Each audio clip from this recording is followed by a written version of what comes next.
Old Mr. Abernathy lived in a cozy cabin nestled by a quiet forest. His days were often solitary since his family had grown up and moved far away. His only constant companion was Buster, a scruffy but ever so loyal golden brown dude. Every morning, they would embark on a gentle stroll through the woods. Mr. Abernathy leaned on his walking stick, and Buster trotted faithfully by his side, occasionally nudging his hand for a reassuring pat. They shared silent moments, the rustling leaves and birdsong their only soundtrack.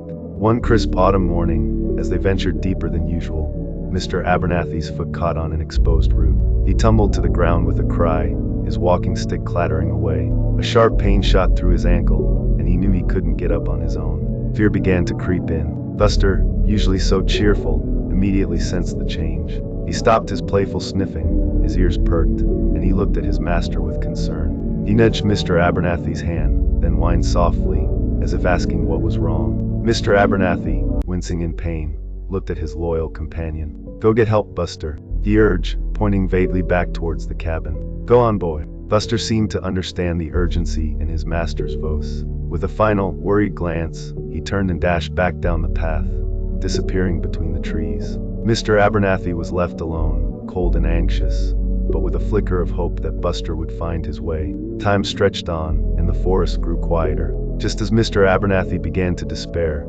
he heard the familiar bark of Buster, closer this time, and another voice, a human one. Soon, through the trees, emerged a young hiker who had been exploring nearby, led straight to him by a very insistent Buster. The young hiker, seeing the injured Mr. Abernathy, immediately called for emergency help on his mobile phone. All the while, Buster stood guard, his tail giving a soft, reassuring thump against the damp forest floor. The worry on the old man's face melted away, replaced by deep gratitude.